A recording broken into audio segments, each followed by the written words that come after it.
Princess Celestia, the Changeling Queen. Chapter 15, Part 2. You lie. I should have known I could never trust you. I can smell your fear, your hesitation. Much as your anger masks these emotions, I can still sense you are deceiving me and hiding some great secret from me. If you wish to leave this hive alive, Princess Celestia, you will tell me that secret. Growled Chrysalis. Alternia blinked and cursed at her stupidity. Chrysalis had sensed her fear and her hesitation at her identity being discovered, and her sister had taken that as a sign that she had not been truthful with her. Then again, she wasn't being completely truthful with her sister. That knowledge, though, was no help to her at this moment. Even if she admitted her secret, her sister would be no less angry. In fact, Alternia was certain her sister would immediately try to kill her. I can't tell you, Announced Alternia, her mind working on a sequence of spells that she planned to unleash against her sister. She had to get out, and there was nothing else she could do. War was going to happen. At least she knew she had done her best to try to prevent it, and Alternia didn't even want to think of the sorrow that she would have caused if she died. Then we are done talking! Roared Chrysalis. The changeling reared up high, her horn clothed in green fire. Golden light shone from Alternia's horn as she prepared her own spells. Mother, stop! Chrysalis's eyes widened, horror filling her mind as she saw her crippled daughter slam open the doors and limp into the hall, right behind Celestia. She could see the alicorn begin to turn her head at her daughter's voice. If Celestia caught sight of Lamia, her daughter would be doomed. Lamia, run! Screamed Chrysalis as she unleashed her fireball. The great emerald flames roared through the air, and washed over a shimmering golden shield that the princess had put up. Alternia's attention, slightly distracted by an outburst from behind her, snapped back to her fight with Chrysalis as her shields took the heat of the flames. She knew she had to deal with the enemy behind her, though, if she had any chance of escaping. If the changeling behind her was truly another of Chrysalis's daughters, then she'd be a powerful enemy in her own right. Her horn flashed, and Alternia shot a fork of lightning, and several blazing beams of light at Chrysalis. The changeling managed to dodge several rays, but the crackling tendril of lightning slammed into her chest piece and threw her over her own throne. Immediately, Alternia spun around, ready to confront a spell or perhaps a weapon. A silent curse came to Alternia's lips as her gaze settled over the slender form of a changeling queen. Channeling her magic into her horn, Alternia prepared to cast a nasty paralysis spell on her new opponent. But as Alternia's eyes took in her enemy, she gasped and lost complete concentration over the spell that she was about to cast. Instead, all she could do was stare. Horror struck at the changeling's missing leg, the scars that gashed her crippled frame, and the gaping hole where her left eye was supposed to be. Despite being winded and her shoulder aching, Chrysalis forced her battered frame to her hooves. All the while, she hoped her daughter was still alive, not blasted to a crisp by the probably furious Celestia. As she frantically searched the throne hall, Chrysalis was relieved to see Lamia still standing defiantly. It was then that Chrysalis noticed Celestia, her back turned to the throne and to her. The changeling was about to strike, to end the foolish alicorn princess, but as she raised her horn, she caught a glimpse of Celestia's emotions. The sheer bewilderment, shock, confusion, horror, and sympathy that Chrysalis felt in the alicorn froze the changeling queen in her place. If that wasn't enough, Celestia's question made Chrysalis lose her grip on her spell immediately. Who did this to you? Asked Alternia, unable to believe what she had just seen. In her long years, Alternia had seen many wounds. She knew the only possible thing that could inflict such terrible injuries on a changeling queen was spellfire. And given the extent and control of such spellfire, there were only two suspects, one far more likely than the other. That suspect was the one she dreaded, but would explain everything that had transpired. Lamia's eyes widened. She had fully expected Celestia to slam her with a spell and wipe her off the face of Equestria, but instead, the princess was staring at her in disbelief and was asking her this question of all things. Bewildered, the changeling hesitated in answering, wondering how the princess would react. A unicorn in royal guard armor cast the spell, said Lamia. Every muscle in her body braced for however the princess would react. It was only words, but Alternia staggered if she had been slammed with a curse. There was no reluctance, no doubt. Alternia searched for all the telltale cues of lying or deception and found none. Desperate, Alternia cast a diagnostic spell in her eyes to let her see her magic signatures. While a bright green flame shone from most of the young changeling's body, her injuries were surrounded by a red glow. A shimmering glow that implicated one unicorn with red-colored magic. Alternia blinked, her mind whirling as the final piece of the puzzle fell into place. The unexplained hostility of Chrysalis and her anger, the lack of negotiation or forewarning before the changeling's attack. The fear and the rage that she had felt from the interrogated changelings. Now, this wounded changeling queen, her sister's daughter, her niece, damaged and warped by spellfire. One of her ponies, one of her foolish ponies, had attacked her sister's daughter. One of her ponies had provoked her sister into attacking Equestria. Chrysalis, still bewildered by Celestia's complete inaction, lit her horn as the alicorn turned around to face her. Her eyes focused on the Alicorn's face, Chrysalis blinking at Celestia's dismayed expression. The Changeling still sensed anger from the Alicorn, but most of all she felt shame, guilt, horror, and sorrow. Queen Chrysalis, can you explain the circumstances that led to your daughter's injuries? Asked Celestia. Chrysalis growled, the mere mention of that day infuriating her. Several years ago, my daughter wanted to approach your ponies. She wished to promote learning and understanding between ponies and changelings, so she took a small escort and approached the city called Baltimore. On the outskirts, the group encountered a small patrol of guards ponies. Although my daughter landed and advanced on them undisguised, unharmed, and carrying a white flag of peace, they started firing spells at her. Chrysalis sneered as Celestia seemed to grow pale at the accusations. At the same time, a small thought nagged the back of Chrysalis's head. If Celestia truly did not know about this, then were her offers and overtures for peace not a deception? Under a white flag, Whispered Alternia disbelievingly, her eyes focused on Lamia, hoping and begging that what Chrysalis said was a lie. It had to be a misunderstanding. Her sister's daughter had to have struck first, or done something to threaten that patrol. I don't know what I did to threaten them, or if I did threaten them with my presence, Admitted Lamia. The Changeling paused and swallowed as she recalled the events of that horrible day. But I tried to approach them with a white flag, and then they launched their spells at me anyway. A death knell rung through Alternia's body as she shook her head, unable to deny the truth. Lamia showed no telltale signs of deception, not a single false emotion or attempt at hiding her feelings. Even if Lamia and Chrysalis had threatened the patrol, why hadn't it been reported, and who had authorized or ordered the use of such a dangerous combat spell anyway? The evidence spoke clearly. Equestria had played a part in eliciting a changeling attack. Alternia snarled, ignoring Chrysalis and her daughter's gasps. Some pony was going to pay for bringing this folly on our beloved Equestria. Some pony was going to pay for bringing her sister to Canterlot and starting the chain of events that led her to her unmasking. Imperiously, Alternia raised her head to her sister and met her eyes. She had to suppress the urge to smirk as she noticed her sister step back. Queen Chrysalis, I will make you a new promise on behalf of the Equestrian hierarchy, and as a princess of Equestria. If you sign the ceasefire my sister and I dictated to you and agree to come to negotiations for a way for changelings and ponies to coexist, I promise you that I will investigate and punish those responsible for your daughter's injury. Once the criminal has been apprehended, I will do my best to let the entirety of Equestria know of the crime that has been inflicted on your heir. Finally, I guarantee that you will have a say in the punishment and investigation of this crime. This I swear on my name, my life, and blood, and the magic I wield. No matter how she narrowed her eyes, Chrysalis could not escape nor tear herself away from the fire that blazed in Celestia's gaze. Each word had been spoken with conviction, every phrase backed with pride and confidence. Chrysalis knew Celestia wasn't lying, and perhaps this had been the Alicorn's aim. Yet Chrysalis couldn't answer the princess. It was as if she had been frozen. Pull yourself together, Chrysalis. The Changeling Queen swallowed and wet her dry lips. She knew Celestia wasn't lying about her intentions, and that despite all odds, the Alicorn was committed to helping her hive and bringing justice to her daughter's attackers. But was it even possible for changelings to live with ponies? Could she ever lead her changelings out of the shadows and into the open when they had lived just fine for a millennium? Why should the changelings oblige the ponies who had forced their hooves? Why should the predator concede to the wishes of the prey?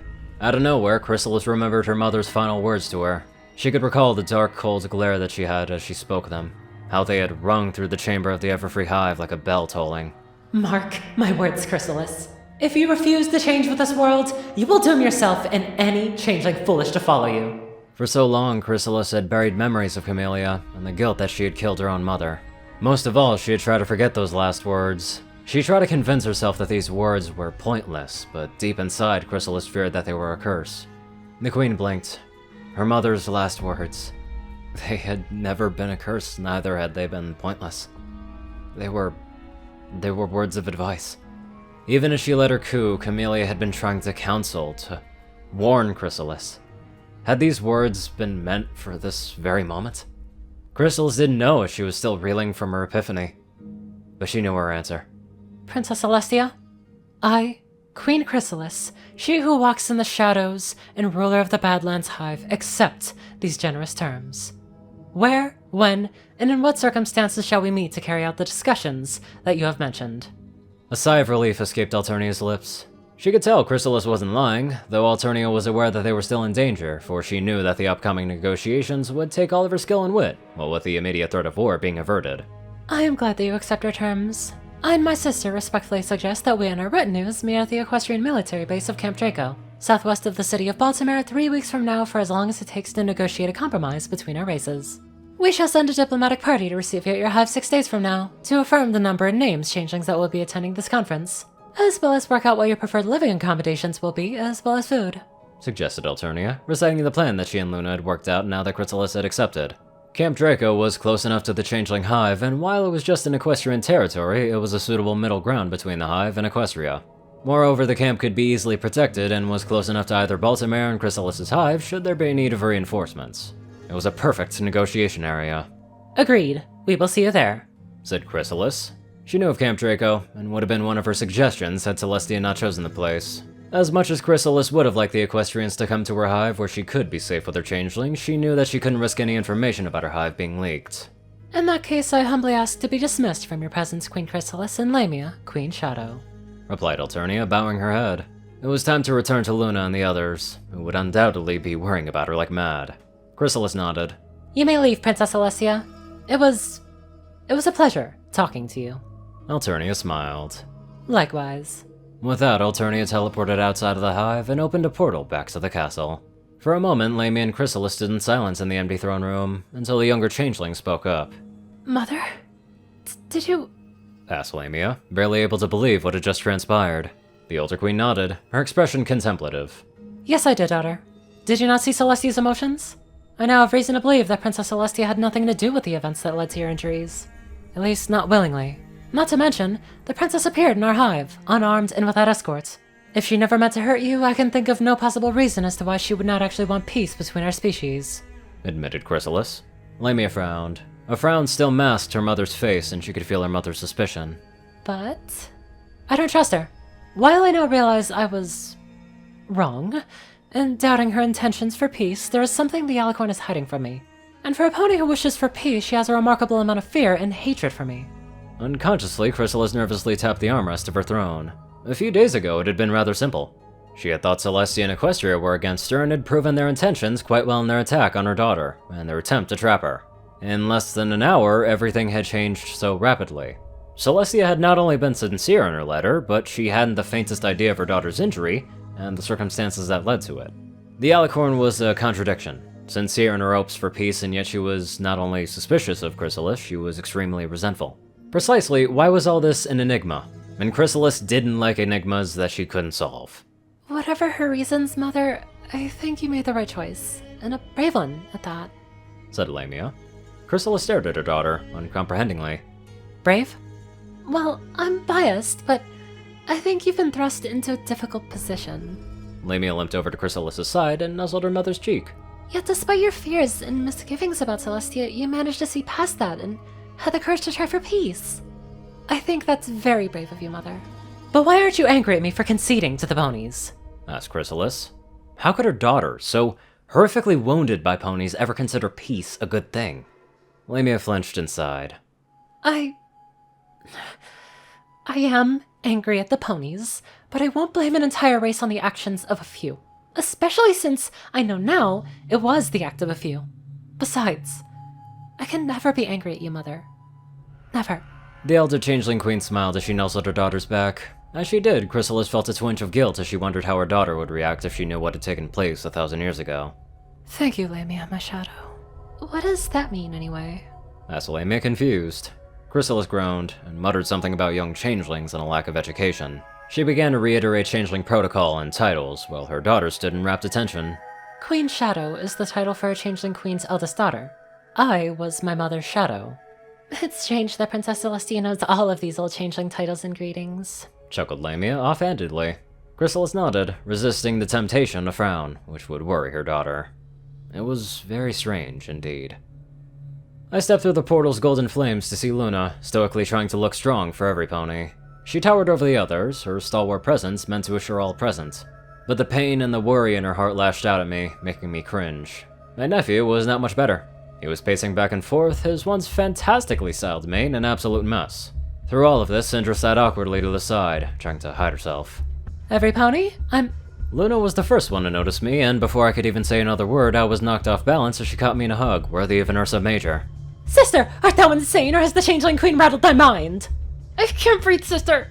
I rasped. Luna blushed and loosened her grip, so I could rest on all four hooves. Not that I could, because I was immediately met with my frantic nephew.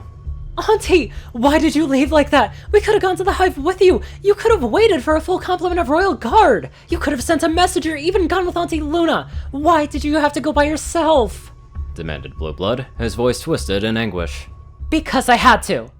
Luna and Blueblood stared at me in surprise at the stern tone in my voice. I didn't want to worry any pony, but I had to make sure that Chrysalis truly wanted war. Despite the danger, I do not regret my decision to go alone, because thanks to my efforts, I have managed to make her agree to a peace conference. Quickly I explained to Luna, Blueblood, and Syndra what had happened in the throne room. In silence, they listened as I described Chrysalis's apprehensiveness and the hostility that she showed. Luna and Blueblood sighed, but didn't remark when I revealed that I had told them about my spell to transfer love. As I talked about her mother's sudden anger, Syndra cringed in fear, which turned into sorrow as I told her of her sister's injuries. But it was when I described my findings on Lamia's injuries that broke contemplative silence that had settled over my account of meeting Chrysalis. In our mother's name, gasped Luna, her face pale. I grimaced. I had a similar reaction, and even now I was still trying to comprehend the implications of Lamia's injuries. I glanced at my nephew, who was mouthing, "What kind of fool?" to the cold night. And as for Syndra, well, she was standing, her eyes wide and her lips slightly apart, shocked still. I couldn't imagine the grief and the pain that she felt from the awful way that her sister had been wounded. I sympathized with her, and even now I was still dismayed at what my sister's daughter had suffered. But now was not the time to be stuck in a stupor. Now was the time for action. I raised my tired head. My friends, do not despair. What we have uncovered brought us one step closer to peace between ponies and changelings. And now, ponies and changelings alike have taken a step past the crossroads, towards a path to a new future. A future where ponies and changelings can live together in peace and harmony. Our actions from this day henceforth will determine the success of this peace. My speech was cut short as the muscles in my jaws involuntarily opened my mouth. Unable to stop myself, I yawned, my eyelids sliding over my eyes. Somewhere in my brain, I realized that the adrenaline and stress that resulted from me meeting Chrysalis was wearing off. All I could think of and feel now was the urge to sleep. Despite my desire to rest, I tried to fight my dulled senses and keep myself awake for just a little longer. As if reading my mind, Luna smiled and stood beside me. Gently, she guided my weary body onto a pile of cushions that had been laid out on the castle floor. But first, sister, we must all rest. But what about... I opened my mouth and yawned again. Out of the corner of my bleary eyes, I vaguely noticed Syndra and Blueblood slowly trotting to their own pallets and sleeping bags. They had been exhausted by the day's events, and now that they were no longer worried about my safety, sleep had begun to call them to bed. Her horn glowing, I saw Luna took my regalia away, while she folded a soft warm blanket over me. I couldn't find the strength to stop, so I nodded wearily and laid my head down to rest. As I did, Luna leaned in close and kissed my forehead. A burst of soothing love spread throughout my body, relaxing my tensed muscles. You have done a great deed today, my sister. Sweet dreams, whispered Luna. I closed my eyes and smiled, thinking of nothing but how happy I was that Luna had called me her sister. I think it goes to show that this outcome was much better than expected. Now just to see how much improvement will pop up from here on out. Anyways, let's get on to our super charismatic donators. Top donators: SakoCat598, Peter Coulthard, J Tinman, Darkside, Gauntlet, and Only One Thing. Zar630, Strix, Raiden, Narwhals, Black Moonheart, Drake Lovedragon, Pastel Skies, Austin Rowland, Crazy Killer 557, Stu Hex, Dospo, Madman Stan, Delta Omega, Jack Hedge, Runescythe 9852, Hunter Norman, Stephen Bingham, Line God 12, Dash of Evergreen, Ronnie Dragonwolf, Ponyman, Tall Rasha, The Toilet Snake, Sword Brother and Mordred, Ronan Wandering, Random Person Man Guy, Easy, Scouchia, Leslie Perkett, Jordan Peterson, Crimson Kitten 9, Lightskin, Monster Kitty, Need to Life, Milan Biahanek, Lightning Cheese, and many more superb people. Thank you all very much for watching this video, and live life to the fullest.